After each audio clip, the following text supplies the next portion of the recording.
All right, well, thanks for coming today. Got a good group of folks here to listen to our presentation on our rapid sludge removal clarifier that we use for secondary clarification in wastewater treatment plants. I am the marketing manager for the Ovivo Clarifier Systems Group. One of our responsibilities is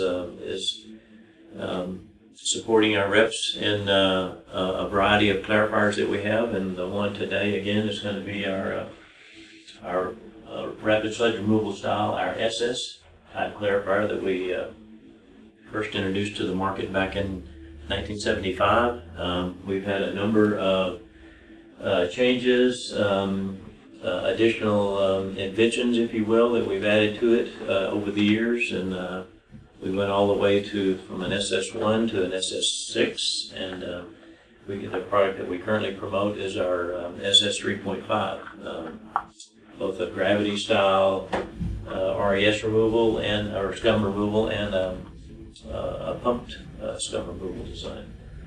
So this clarifier can be used for any conventional application wastewater treatment for any permit level, but especially for BNR style, or when you have, as it says, unprecedented limits, permit limits in your for your secondary treatment.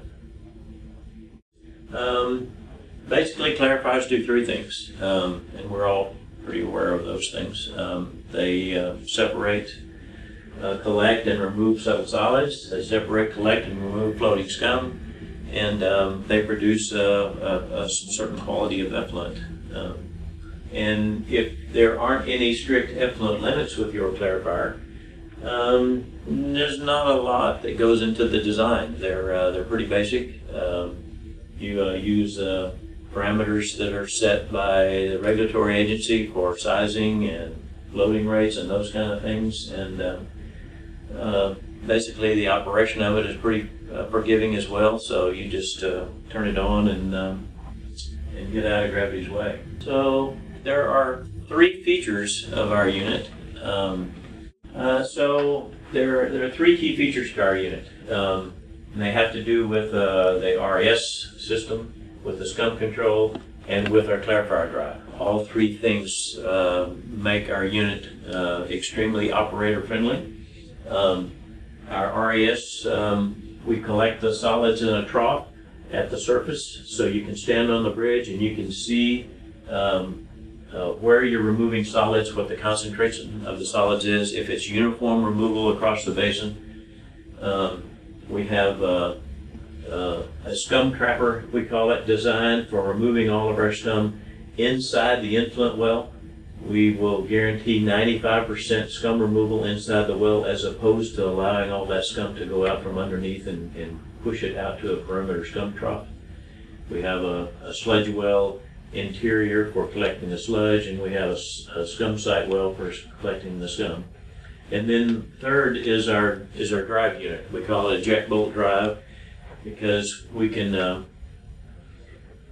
put a series of bolts in our platform, and we can take the whole drive apart, remove all moving parts of it, replace them on the platform without having to remove the bridge, without having to attach the drive cage, without having to drain the basin, or even having to take the clarifier offline. You can keep it in service while we're doing all this. It takes about 6 to 8 hours to do. The new reality for a lot of folks, they have BNR style systems, and they've got nitrogen and phosphorus limits, and the critical design for the plant, for the process system, takes a lot of time, and is very critical to them meeting their permit level. And if the same amount of attention and design isn't paid to the clarifier, then all of that time you've taken to design your process basins is pretty much lost. So the design we talked about earlier, if you really don't have any stringent limits, a pretty basic design are kind of out the window when you've got a VNR product. In general, they discuss the fact that when you have a VNR system and you've got a very tight phosphorus limit, that you're going to have to get those settled solids out of the clarifier very quickly and get them back to the process basin, or you're likely going to have a sludge blanket biomass that's going to end up bulking up and releasing soluble phosphorus into the effluent that could end up impacting the treatment plant's effluent permit. So getting the solids out of the basin quickly is important. So let's run quickly through some of the clarifier design shortcomings that we've seen out there prior to developing this product. And then we'll talk about some of the other basic clarifier designs that are out there. We've seen issues with sludge removal, with uneven sludge distribution, with scum removal issues, and with maintenance and serviceability of all of these things, as well as the drive unit. So several different ways to remove solids from a clarifier. A plow type clarifier is just a series of rakes on both arms that move settled solids from the perimeter of the clarifier or anywhere they settle to a center hopper. Usually got a 1 to 12 or a 2 to 12 core slope. Spiral blade clarifier has a slope as well, but it's a single blade that moves those settled solids all the way to the center, and typically used on smaller clarifiers. It's a little difficult to move those settled solids that might be 40 or 50 feet away from the hopper with just a single blade. But for smaller diameter units, it works pretty well. There's a bent tube style, or AKA organ pipe style, and you'll see with the pictures of it why it has that name attached to it. But it's a series of individual suction pipes across the basin and bent tubes, usually made of PVC, that will, with a hydraulic system, take those solids over to a center site well. Something like our design, kind of what we use as the basis for our design, but we made some changes to it to eliminate some of the issues that it has. And then the last one is a submerged header design, or suction header, or as Envirex calls it, their Tobro design. This is a submerged header down near the floor that has orifices in the leading edge of this header, and it pulls solids from multiple places across the basin into this header and carries them over into the center hopper. So here is the spiral blade. Again, fairly small unit. This is probably somewhere in the 50 to 60 foot diameter unit, but a single, very tall blade that'll carry those solids, and it moves very slowly because activated sludge is very light, very fluffy. If you get to going too fast, it'll just end up riding up and going right over the top, and you'll miss it. If the next arm, the second arm on the other side is moving just as fast, you're going to have the same thing happen there as well. So that's the drawback to it. These flights are 15 to 18 inches tall. We typically make our flights 8 inches tall with a 2-inch squeegee at the bottom. So they're trying to offset that issue by making these flights really tall on the spiral blades. But it still can be an issue when you're trying to move those solids a long direction into a center drum. And there is the center drum. Quite often they have a little small hopper when they want to do for their waste sludge, separate from the return sludge. Problems with that design. So from the tank up on the bridge, you have no visual idea of what's going on down there. Are you collecting those solids, or are those solids bypassing over the arm and maybe eventually getting out, but you're really just building up more and more solids with every pass? Maybe during times of lower flows, maybe it catches up a little bit as the solids thin out. But when you've got high flows and high solids concentrations, you're not going to be able to get all those solids out of there. Tip speeds I've already talked about. It'll end up resuspending the sludge blanket if you're moving too fast. And a lot of times, regardless of how deep you make that blade, that light fluffy sludge tends to ride up and over those blades, and you're not removing it with each revolution. So this is the bent tube style, or aka organ pipe style. So each one of these tubes is positioned about a uniform position from the center of the clarifier. And there are V-plow flights that move those settled solids to this pickup point. This pipe is open. And there's a hydraulic effect relative to the water inside and the water inside a sight well in the center of the clarifier built around the drive cage. And a pump at the opposite end that's trying to continuously drain that sight well. So there's a differential created that then allows those solids at the floor to flow. Has all these individual 4, 6, 8-inch diameter RES pipes that are approximately 3 or 4 inches off the floor. They have V-plow flights that move all these solids to these individual pickup points, and the hydraulics of the system are such that when you turn the pump on, it will then pull solids up from the floor at each one of these points through this elbow, through the other elbow, up and into a common sight well in the center. There's another one that's a little bit smaller, but similar kind of thing. You've got 3 tubes in a little bit smaller setting there, but in both cases you can see one of the issues with these, and that's this elbow and this elbow. Every one of these designs has got 2 elbows for this thing to pass through. And elbows are where you can catch hair, rags, all kind of stuff can build up in there and eventually plug up. And in every case, they do. Anybody that has these knows that they have to go in there and clean them out periodically. So that's one issue.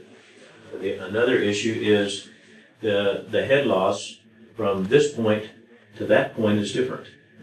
Granted, vertically they're almost all the same, not exactly, but this is quite a bit further.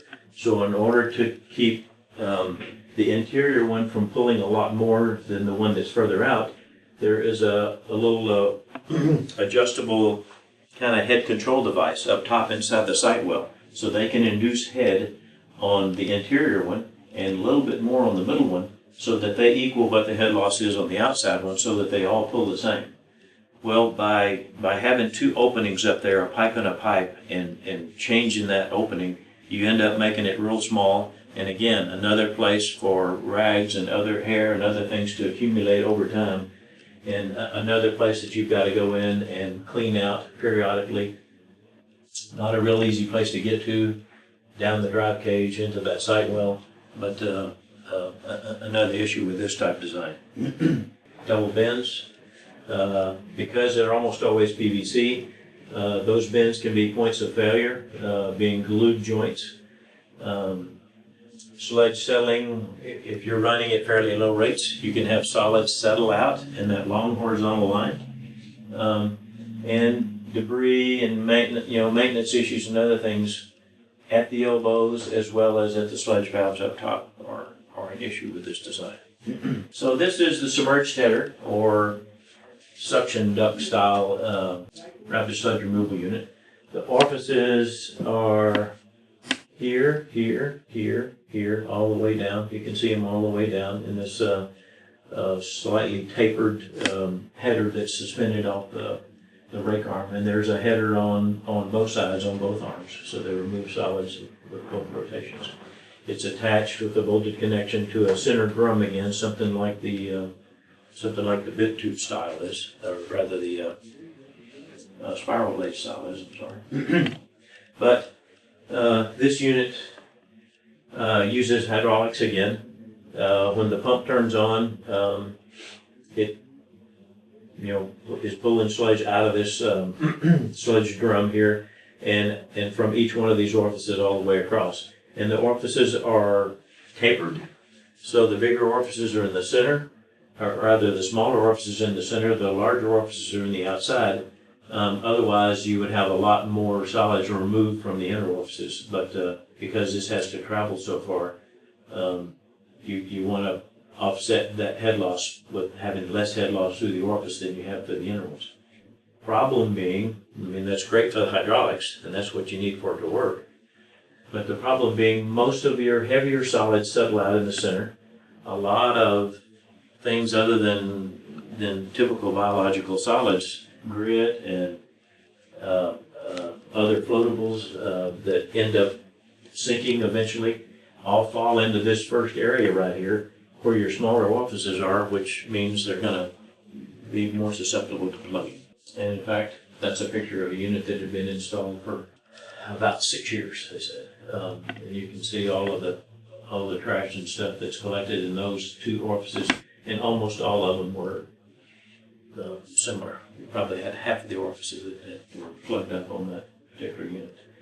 I went to a project in New Jersey, and the owner and engineer were both looking at our clarifier and comparing it to other designs that were out there. And one of the competing reps asked the owner if she would come by and look at one of his installations where he had a submerged header style clarifier installed. He told her it wasn't very far from her route to work, so it wouldn't take her very long. He would go out and meet her. So she agreed, and bad for the rep for not going out there and knowing what was going on at the plant before he went. They had one of the clarifiers drained. And she met him there in the parking lot. They walked up on the bridge. The one that was drained had about a third of the orifices plugged up. And she told him, well, that's real nice, but this isn't what I want. So we're going to have a different style clarifier that doesn't plug up. And you can actually see what's going on down below. And you can see if you're uniformly pulling sludge from across the whole floor. And if there is any plugging, you can clean it out very easily. So she said, thank you, but no thank you.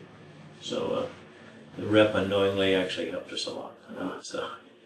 So yeah, as I go through the pictures, I typically talk about all the shortcomings of all these units. And you can't observe what's going on. You don't know if they're plugged or not plugged. It's not accessible to clean out. When they do, you got to drain the whole basin, get down there and clean it out. You got to take it out of service. Some smaller plants, if you're under 1 MGD, at least in Texas, you don't have to have a dual unit. You just got one clarifier, so you can't afford to be taking your clarifier offline very often to clean out all those orifices. Around the center seal, this is both for the submerged header style and for the spiral blade. That center drum has seals, and those seals mount to the floor and seal it off, so you're not pulling liquid from other areas around there, and you're getting nothing but subtle solids that are being removed from the two arms. But you can have seal failures, and again, in order to even know they exist or to fix them, you got to drain the basin and take the clarifier out of service. The Sludge Viewer RES system is one solution that we have for all the issues that were shown with the other designs for sludge collection. This is a photo of one of our units. This whole mechanism on the left side of the influent well is duplicated on the right side, so we remove the solids twice per revolution. But our design incorporates an open RES trough across the top, individual vertical suction tubes up from the floor, and like the bent tube style, we have V-plow flights and straight flights that move the subtle solids to each one of these 4 pickup points. And through hydraulics with the RES pump, constantly trying to drain the RES site well, and in conjunction with the RES trough, we build a differential between the water surface outside and the water surface inside, and all the solids are picked up off the floor and moved into the RES trough via gravity. So one of the issues that we've talked about on the other previous designs was plugging issues. Well, these are 4, 5, or 6 inch diameter pipes, depending on the RES return rate and the diameter of the clarifier. The pipes are open at the bottom. They're 4 or 5 inches off the floor. They're open at the top into this open trough. So you can stand on the bridge and you can see if each one of those tubes is removing the same amount of solids, or if one of them is slightly plugged and is being restricted. And if the concentration is the same, it's all, you can see it from either the standing on the outside wall or standing on the bridge. And if you do have an issue with one of them plugging, and even with open pipes like that, it does happen. So all you've got to do is walk over here and stand next to the control panel at the drive unit, and as the unit comes around and it's almost parallel with the bridge, you just hit the button and stop it, and take a 2-inch piece of PVC pipe, probably 18-20 feet long, standing on the bridge, lean over the handrail and drop that RES pipe all the way down through, or that PVC pipe, I'm sorry, all the way down through the tube. You can bounce it on the floor and work it all around inside and knock loose whatever material has been accumulating on the side or at the entrance of the pipe at the bottom. And you pull it all the way back out again, and you can see it flowing freely, flowing as equal as the other 4 guys. You lay it back down on the walk, and you're good to go again. Walk over and turn it on, and you're off to picking up solids again. It's that simple to clean something out if there is some issue with it. But we have additional V-flop lights on the inside, so all those heavier solids that I was talking about before are moved over to this first pickup tube that we have here. So this is a video of our RES trough, and you can see where each of the tubes is pulling solids. There's one right there, one right there, one there. Actually, there's two right here. The outside one that's bent, and this one. Yep, there they are. And this also acts as our scum removal. And you can see the scum on the front side as we're rotating around. We have a seal at the scum baffle, so all this material gets trapped between the influent well and the scum baffle, and eventually it flows into ports in the front. 3 places in the front, one at the very at the end, one in the middle, and one over near the influent well to remove that surface scum as the unit rotates around. Here's a photo of what's going on inside the trough relative to the clarifier water surface. When you first fill the basin up and you haven't turned the RES pipe on yet, of course the water levels are the same. This is an open pipe down at the floor, so water comes in and just fills up at the same elevation as the water surface elevation outside. But as soon as you turn the RES pipe on and you're trying to drain the sludge site well and the sludge trough, it pulls that water surface down, and the water then hydraulically flows up through each of the sludge tubes into the trough as this water surface is trying to seek that external water surface out there in the clarifier. So simple hydraulics makes it work, and makes it work very well.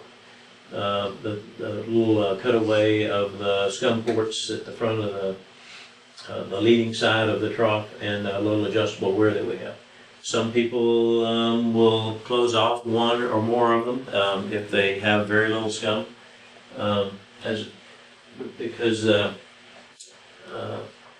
they're trying to get their solids as concentrated as possible back to their process basin, so they want to minimize the amount of water coming in here. So if there's not a lot of accumulated scum on the surface to remove, they'll close off 1 or 2 of those.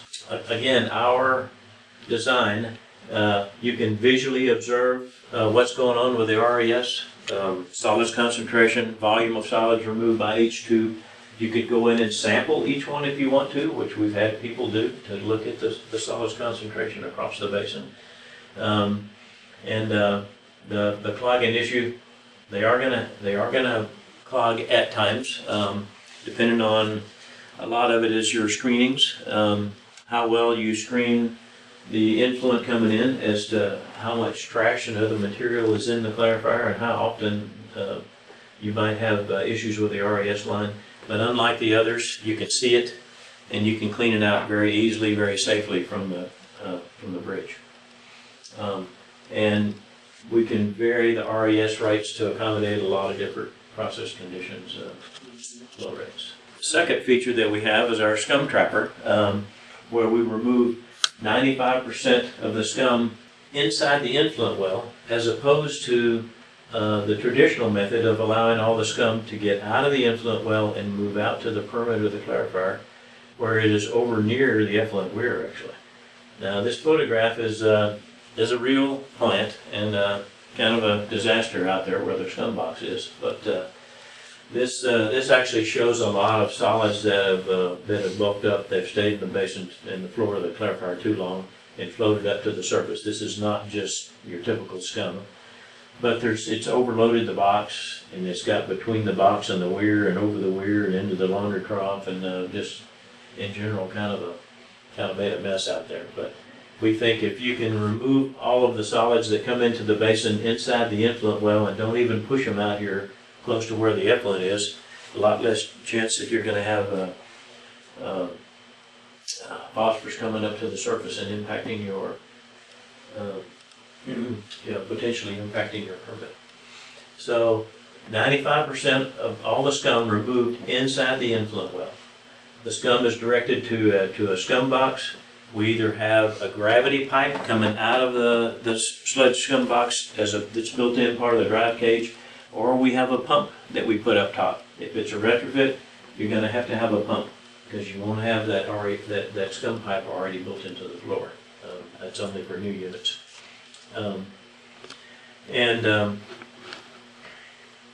You can easily add scum spray systems, rotating baffles, influent feed baffle. All of these things help you capture that scum inside the influent well and keep it from getting outside. So this is the cutaway. A lot of things going on with our unit between the scum removal and the influent into the clarifier and the RES removal. So the red lines are the influent feed coming up inside the center pier, either side of the RES pipe. Well, actually, around the circumference of the RES pipe. This can be 30, 36, 42 inch diameter. RES pipe can vary from 10 to 20. But there's influent ports and a influent baffle that bring those, force those, the influent in and up to the surface. One way that we minimize the amount of scum that gets out underneath is because we force everything up. Conventional design does not have this inlet baffle, and solids will come out, and some amount of them, especially during peak flows when the velocities are high, will hit the wall of the influent well, and that energy will release every direction. One of those directions is down, and it will come out and underneath and surface on the outside. So this forces it all up to the top, where our trough, that shows the RES trough, here's the scum trough, back here up at the surface. So we capture that scum in a trough, sloped bottom, comes down in through ports into a scum site well, at the top. If it's the pump system, you've got a little recess area up inside the center pier. It has a bottom in it to block off, separate the scum and the sludge. And all that scum comes in here and then is pumped up right at the platform. We change from a flexible piece to a solid pipe, and it goes all the way down the access bridge all the way to the outside of the tank, and is either dumped into a scum pit there at the periphery, or sometimes we've pumped it all the way to the lift station or all the way to a digester, 100, 200, even 300 feet. So here's a couple of the RES tubes that are pulling solids up into the RES trough, then into the site well, and then down the RES pipe. And the pump can either be mechanical pump, usually a centrifugal, or on smaller plants it can be an RES airlift pump. When all of this scum accumulates inside the site well, all of that lighter material that you've trapped, plastic, paper, all of those things are floatables. So we try to get this suction point right up here to the bottom, so when we turn this pump on, and this pump only runs, and it's on timers, it's on a 24-hour timer, so you can run it every hour if you want. Most people don't run it any more than 4 to 6, every 4 to 6 hours a day to take the accumulated scum and pump it down the bridge. But so this pump will evacuate everything in that site well and remove all, not only the liquid, but will remove all those other physical pieces as well. It's a Wimco screw centrifugal pump, so it's pretty tough to make those guys plug up.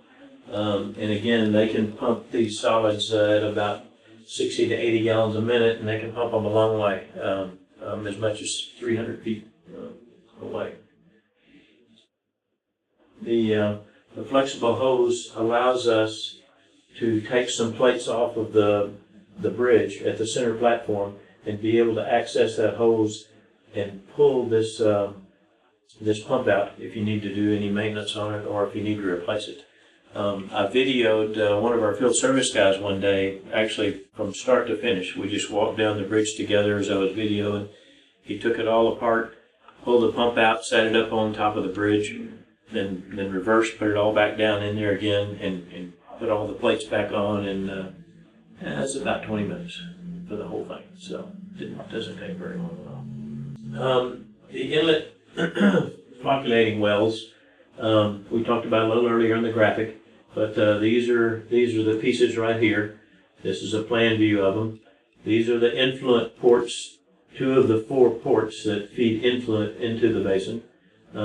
This is a bottom piece that's bolted to the drive cage right here that goes across, and they're typically all bolted together and brought in pieces, and they're supported by part of the influent well support channels. There's 2 of those guys, two going this way and 2 going the other way. And these are little spray nozzles. Every time that pump turns on, those spray nozzles turn on. They're fed by a separate 1-inch diameter line off of the spray header along the bridge. It has a solenoid valve that's wired back up in the control panel. So again, in order to pump that scum that might have been sitting in there 4 to 6 hours, we need to fluidize all that stuff and make it a little bit easier to pump. So that there's 5 of those nozzles that spray into that scum site well and help facilitate pumping all that material out of there. A video that shows our stationary header with our spray nozzles that are collecting the scum. You can see they kind of act as a barrier and hold that scum as it's moving in front of the trough. You can see the RES trough or pipe feed points as they come up into the trough. You can see how it moves that material through and in this this outer baffle right here. You really can't see the center one or the one near the well, but you can see it actually moving around that corner and going into that weir, into the trough and combining. Now, this is what we call our SS3 style because we're not separating the scum and the sludge. Here we have the scum and the sludge going back to the process basin together. That's probably a 25-year-old design. It's been around a long time. But that was before a lot of people wanted to separate their scum. Once they capture it, they want to get it out of their treatment train. You don't want to put it back in your process basin and bring it right back through the clarifier and just keep circling it around and around. Once you take it out, you want to get it out of there and get it over to the digester or sludge holding basin. So we do some of these SS3s, but a lot of them that we're replacing now, we're replacing with our 3.5 P. And so a lot of people like the idea of getting all that scum material out of their treatment plant process and getting it over to the digester or sludge holding basins. So a couple of evidences here. I think we got 3 different slides to show how well our scum trapper works relative to a conventional style surface skimmer mechanism. This is in Dorchester County, South Carolina. This is the hinge wiper assembly that's going to pivot up over the scum box wherever it might be. There's a scum box somewhere in this periphery. But you've got a surface blade all the way across from the scum baffle to the influent well, and it provides a curtain and holds all that material, for the most part, all the way around the basin. So we captured all that material inside again. You might see some on the surface, looks pretty clean. But these are they had 4 of them. We've replaced 3 of them already. There's one more that we're going to do. we think we're going to get to do it before the year end, 2018. But so these were side by side, same diameter, same flow, same day. This is our scum trapper. This is a conventional design. You can see a huge difference in how. Second one, again, same day, same flow. Back to this in North Carolina, Forest City.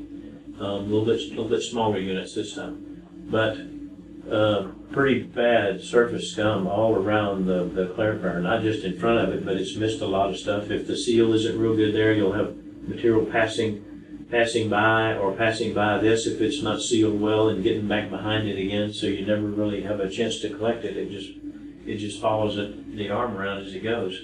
But by removing all that material in the center, we avoid all that, and we avoid getting that material out there where the effluent weirs are that we could potentially impact our effluent quality. Third one is a BNR plant. One of the first BNR plants we did with this clarifier. They had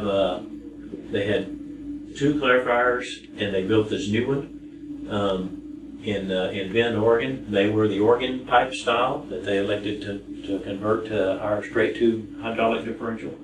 And you can see the one on the left is the new one. It's ours. It was installed trying to think, late 90s, I believe, somewhere around 1998, 1999. But they had just converted this plant to BNR as a part of adding this third clarifier. And ours ended up working so well and minimized all of the potentials that you have with BNR of a lot of solids not being collected fast enough and popping up to the surface and eventually impacting your effluent quality. So after a month, it was the only one that was meeting the permit. The other 2 weren't even meeting their new permit. So while the contractor was still there, the owner gave him a change order to retrofit both of those. So instead of just getting to do the one new one, we got to do all 3 because they could see very readily that it worked a lot better than the units that they had. Our third feature we want to talk about is our jack bolt drive, our very unique drive unit. Nobody does a drive like ours. Consists of a cast iron housing, precision bearing drive, not a ball and strip liner design. Has a direct drive. There's no chains and sprockets. The primary and the secondary and the motor are all mounted one on top of the other. Makes for a really nice overload setup. There's no shear pins or any of that kind of thing to shear. It's all electromechanical device that we have designed, worked with Eurodrive and designed ourselves. But one of the things that we can do with this design is replace all the moving parts right here on this platform that you can see part of it right now.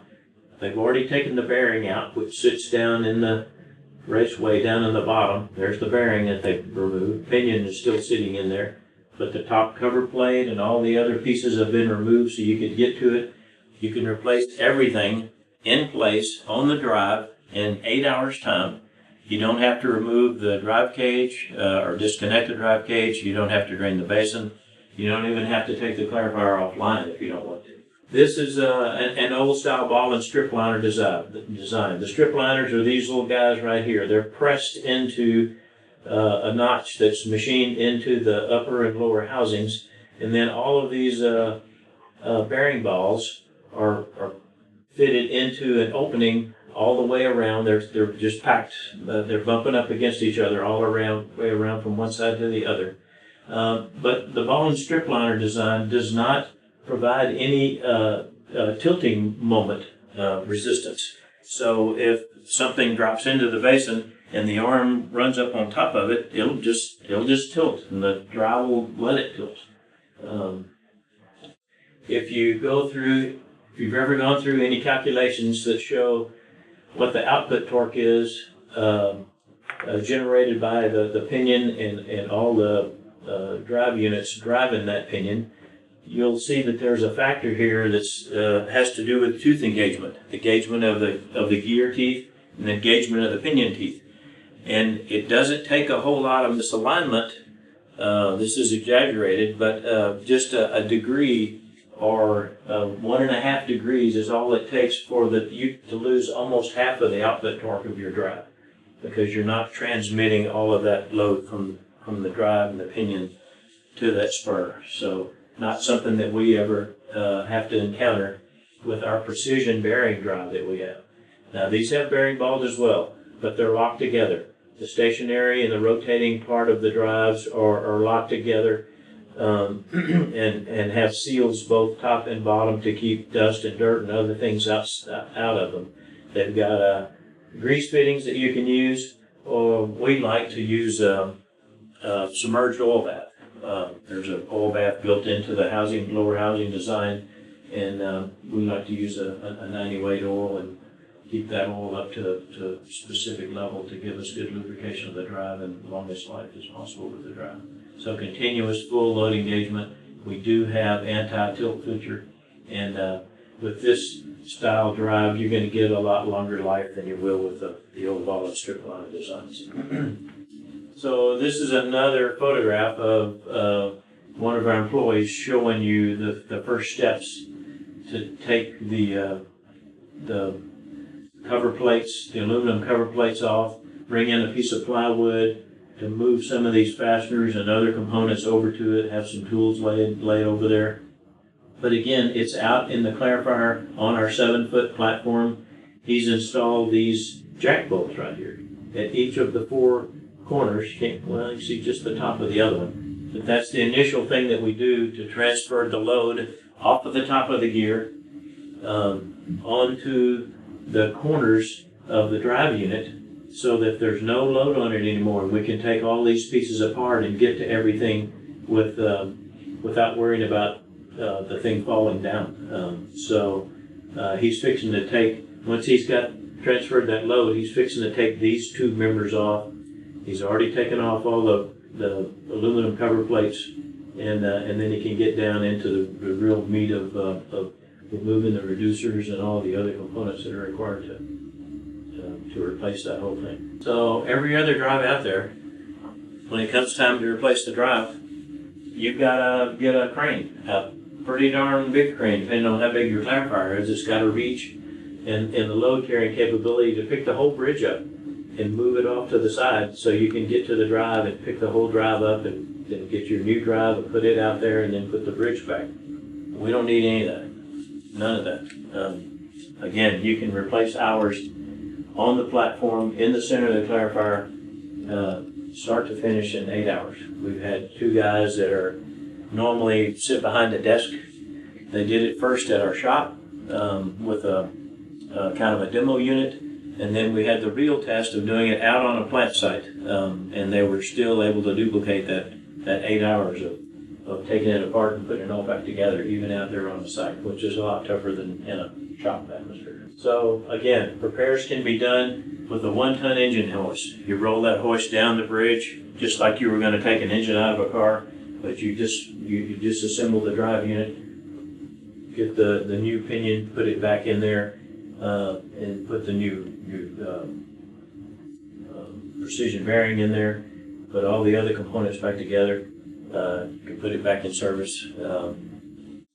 Again, a pretty simple task. Now, well, I'll say a simple task, but it certainly eliminates a lot of other costs and time associated with replacing it. If you have to take the clarifier offline, you've got to rent a big crane and remove the bridge and all of those things before you do it. So there's our 3 features again that we talked about. The rest of the clarifier components and the design are with the same kind of maintenance-free, highest quality design that you can have that matches up with these 3 features.